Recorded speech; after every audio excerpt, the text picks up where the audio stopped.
দুর্নীতি অনিয়ম এই দেশের এই সমাজের প্রত্যেকটি অর্গানে রন্ধ্রে রন্ধ্রে আপনার ছড়িয়ে আছে।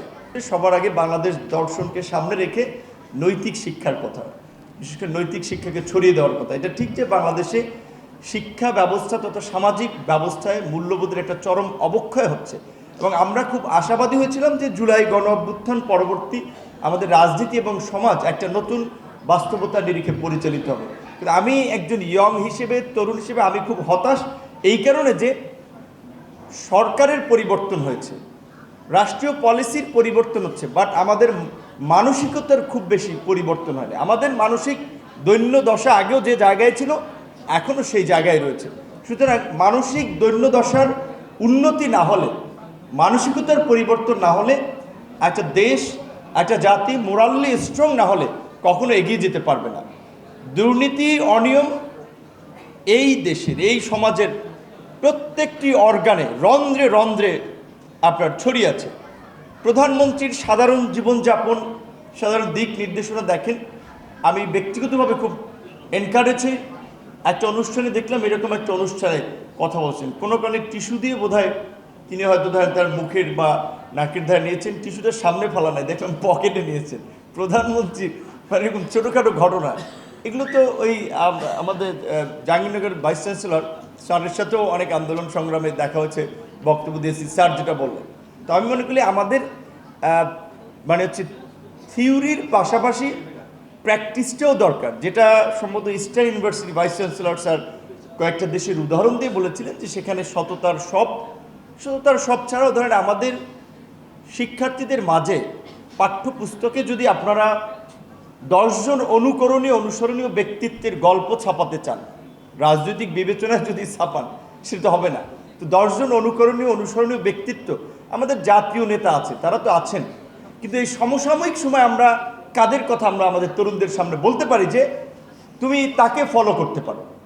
সেই ক্ষেত্রেও কিছু ব্যক্তিরা আছে, যদি তাদেরকে মূল্যায়ন করা হয় তাহলে আমাদের এই নৈতিক শিক্ষার কথা আমরা যেটা বলছি যে না, তাদের আমরা বলতে পারবো যে তাদের মতো। আমি গতকালকে চট্টগ্রাম গেছিলাম জাফরুল্লাহ চৌধুরীর একটা স্মরণ সভায়। সো আমি আমার দেখা মতে আমার সময়ের মধ্যে আমি মনে করি যে জাফরুল্লাহ চৌধুরী একজন সেরা ব্যক্তিত্ব, আদর্শবান মানুষ, যার সারাটা জীবন তিনি মানুষের জন্য, দেশের জন্য সংগ্রাম করে গিয়েছেন। তো আমি বলতে পারি যে জাফরুল্লাহ চৌধুরীর মতো আমি যে কাউকে এনকারেজ করতে পারবো।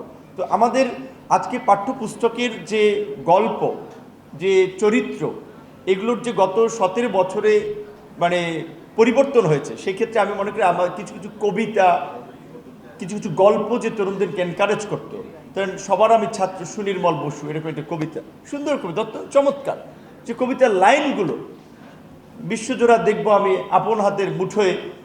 এই যে লাইনগুলো, আমি জানি এই সমস্ত কবিতাগুলো টিচাররা যখন পড়ায় ক্লাসে একটু ব্যাখ্যা করে কিনা যে বাবা এই কবিতাটার মিনিংটা হচ্ছে এটা, তখন তো ছাত্রদের মাথায় ঢুকবে। জুনিয়র ছাত্ররা তো এত অ্যানালাইসিস করতে পারে না। আমার দুর্ভাগ্য, আমি গ্রামের স্কুলে পড়েছি, আমি এই সমস্ত কবিতাগুলো বড় হয়ে বুঝতে পারছি, কিন্তু এর মিনিংটা ছোটোবেলা অত বুঝতাম না।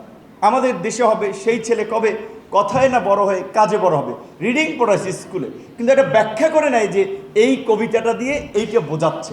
তো যাই হোক, আশা করি এখন শিক্ষা ব্যবস্থা, প্রযুক্তির সব কিছু এত উন্নত হয়েছে, এখনকার শিক্ষকরা অন্তত সেই দিকে ফোকাস দিবে। শিক্ষকদেরকে দিতেই হবে, কারণ আমি জানি মাননীয় প্রধানমন্ত্রীর শিক্ষা এবং কর্মসংস্থান নিয়ে একটা কমিটি আছে, সেখানে প্রতিনিয়ত প্রায় ফলো আপ মিটিং হয়। সবুর ভাই যেটা মাহাদেমিন ভাই, এসএলএফ মিলন ভাই একটা সেমিনারের কথা এক্সাম্পল দিলেন, যে প্রধানমন্ত্রী এটা নির্দেশনা দিয়েছেন যে একটা শিক্ষা আমাদের মোরাল ভ্যালুকে অ্যাড করা, কর্মমুখী শিক্ষা বিশেষ করে, এবং দেশে এবং বিদেশে শিক্ষিত অশিক্ষিত তরুণ এবং যুবকদের কর্মসংস্থান, আমাদের ডেমোগ্রাফিক ডিভিডেন্ডকে কাজে লাগানোর ক্ষেত্রে প্রধানমন্ত্রীর একটা ভালো কনসার্ন আছে। স্বাভাবিকভাবেই রাষ্ট্রের শীর্ষ পর্যায় থেকে যদি এই ধরনের কনসার্ন থাকে তাহলে সেটা রাষ্ট্রীয় নীতিতে তার একটা প্রতিফলন ঘটে। তো আশা করি আমাদের সর্বশেষ একজনে যেটা বলেছিলেন যে আমাদের দেশের চিকিৎসাটা দেশে নেওয়ার ক্ষেত্রে, আমি ব্যক্তিগতভাবে আমার অনেক বক্তব্য আছে ইউটিউব, ফেসবুকে। সো এখন আমি এই জায়গা থেকে তো সরে আসতে পারবো না, আবার সরকারের দায়িত্বে থাকলে অনেক কথা বলা যায় না।